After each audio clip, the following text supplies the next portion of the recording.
اعوذ باللہ من الشیطان الرجیم بسم اللہ الرحمن الرحیم وَيُعَلِّمُهُ الْكِتَابَ وَالْحِكْمَةَ وَالتَّوْرَاةَ وَالْإِنْجِيلَ وَرَسُولًا إِلَى بَنِي إِسْرَائِيلَ أَنِّي قَدْ جِئْتُكُمْ بِآيَاتٍ مِّن رَّبِّكُمْ أَنِّي أَخْلُقُ لَكُم مِّنَ الطِّينِ كَهَيْئَةِ الطَّيْرِ فَأَنفُخُ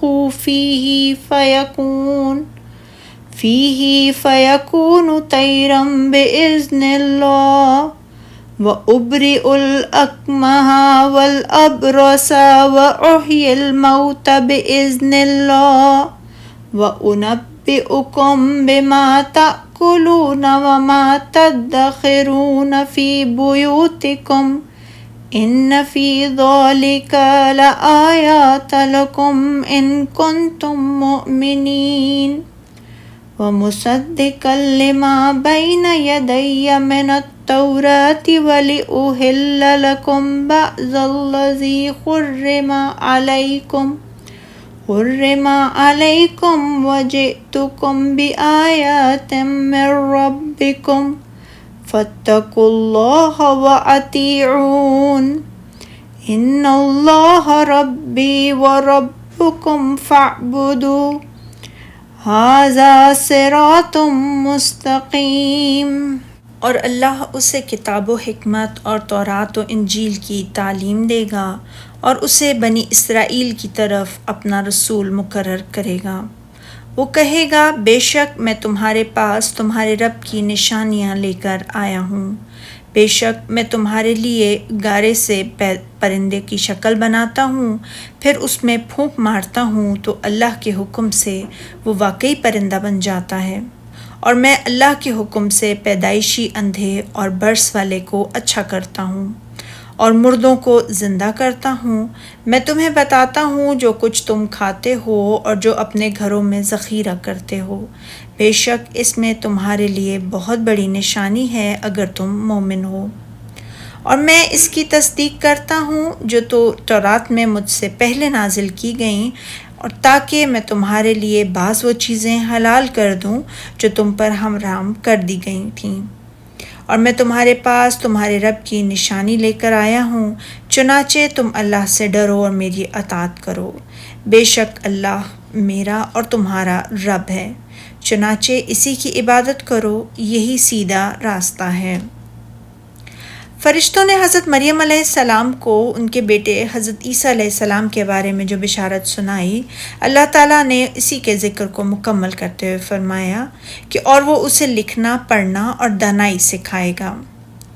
اور تورات اور انجیل، تورات سے مراد وہ کتاب ہے جسے اللہ تعالیٰ نے حضرت موسیٰ بن عمران علیہ السلام پر نازل فرمایا تھا، اور انجیل سے مراد وہ کتاب ہے جسے اللہ تعالیٰ نے حضرت عیسیٰ ابن مریم علیہ السلام پر نازل فرمایا تھا۔ حضرت عیسیٰ علیہ السلام ان دونوں کتابوں کے حافظ تھے۔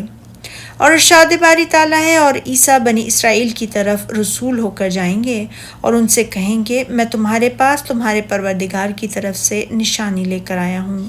وہ یہ کہ میں تمہارے لیے مٹی سے بشکل ہر پرندہ بناتا ہوں، پھر اس میں پھونک مارتا ہوں تو وہ اللہ کے حکم سے سچ مچ پرندہ ہو جاتا ہے۔ آپ اسی طرح کیا کرتے تھے کہ مٹی کے گارے سے پرندے کی شکل کی مورت بناتے، پھر اس میں پھونک مارتے تو وہ اسے اللہ کے حکم سے آنکھوں کے سامنے اڑنے لگتا، جس نے آپ کو یہ معجزہ عطا فرمایا تھا تاکہ یہ اس بات کی دلیل ہو کہ اللہ تعالیٰ نے آپ کو رسول بنا کر بھیجا ہے۔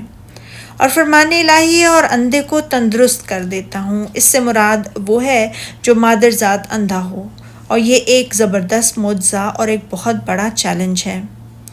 اور برس کو بھی تندرست کر دیتا ہوں۔ برس ایک مشہور بیماری ہے جس سے جسم میں سفید داغ پڑ جاتے ہیں، اور اس سے مبتلا انسان کو ابرص کہتے ہیں، اور اللہ کے حکم سے مردے میں جان ڈال دیتا ہوں۔ بہت سے علماء کرام نے یہ لکھا کہ اللہ تعالیٰ نے تمام انبیاء کرام علیہم السلام کو معجزات ان کے زمانے کے لوگوں کی مناسبت سے عطا فرمائے۔ مثلاً حضرت موسیٰ علیہ السلام کے زمانے میں جادو کا بڑا چرچا تھا اور جادوگروں کی بہت تعظیم کی جاتی تھی۔ اس مناسبت سے اللہ تعالیٰ نے موسیٰ علیہ السلام کو ایسا معجزہ عطا فرمایا جس سے آنکھیں چندھیا گئیں اور تمام جادوگر حیران و ششدر رہ گئے،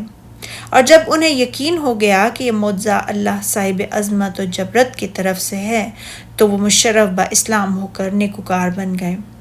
جب اللہ تعالیٰ نے حضرت عیسیٰ علیہ السلام کو مبعوث فرمایا تو اتباع اور ماہرین علم طبیات کا دور تھا، تو اس مناسبت سے وہ ایسے معجزات لے کر آئے جن کا کوئی مقابلہ نہیں کر سکتا تھا، سوائے اس کے جس ذات گرامی کی تائید اور حمایت حاصل ہو، جو شریعت کو نازل فرمانے والا ہے۔ غور فرمائیے، اگر کسی طبیب کو یہ قدرت حاصل ہو سکتی کہ وہ جمادات کو زندہ کر دے، یا وہ مادر ذات نابینے اور برس میں مبتلا مریض کو تندرست کر دے، یا قبر میں مدفون انسان کو زندہ کر کے اٹھا دے، اسی طرح جب حضرت محمد صلی اللہ علیہ وآلہ وسلم دنیا میں تشریف لائے تو آپ کے دور میں فصاح و بلاغ اور بہت ہی عظیم شعراء کا بڑا چرچا تھا۔ تو اس مناسبت سے اللہ تعالیٰ نے آپ کو وہ کتاب عطا فرمائی کہ اگر کائنات کے تمام جن و انس مل کر بھی اس جیسی کتاب لانا چاہیں تو ہرگز نہ لا سکیں گے۔ پوری کتاب کا لانا تو کجا، اس جیسی 10 صورتیں بلکہ ایک صورت بھی کبھی نہ لا سکیں گے، خواہ ایک دوسرے کے معاون ہی کیوں نہ ہو جائیں۔ اسی لیے کہ اللہ رب العالمین کا کلام ہے اور مخلوق میں کسی کا بھی کلام نہیں اس کے مشابہ ہو سکتا، اور ارشاد باری تعالیٰ ہے، اور جو کچھ تم کھا کر آتے ہو اور جو اپنے گھروں میں جمع رکھتے ہو وہ سب تم کو بتا دیتا ہوں، یعنی میں تم کو یہ بتا دیتا ہوں کہ اس وقت تم میں سے کوئی کیا کھا کر آیا ہے اور اس نے اپنے گھر میں کل کے لیے کیا کچھ جمع کر رکھا ہے۔ بے شک ان سب باتوں میں البتہ تمہارے لیے نشانی ہے اس بات کی کہ جو کچھ میں تمہارے پاس لے کر آیا ہوں یہ سچ ہے، اگر تم صاحب ایمان ہو، اور مجھ سے پہلے جو تورات ہوئی تھی اس کی تصدیق بھی کرتا ہوں، اس بات کا اقرار کرتا ہوں کہ اسے اللہ تعالیٰ نے نازل فرمایا تھا، اور میں اس لیے بھی آیا ہوں کہ بعض چیزیں جو تم پر حرام تھیں ان کو تمہارے لیے حلال کر دوں۔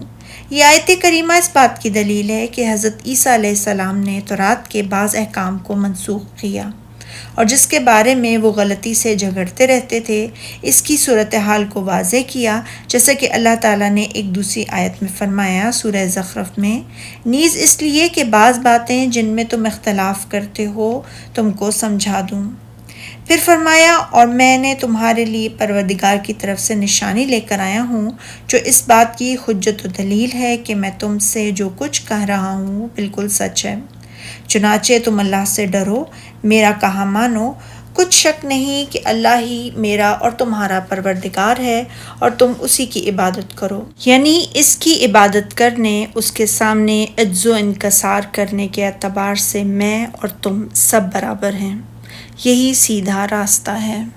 سبحانک اللہم و بحمدک، اشہد ان لا الہ الا انت، استغفرک و اتوب الیک۔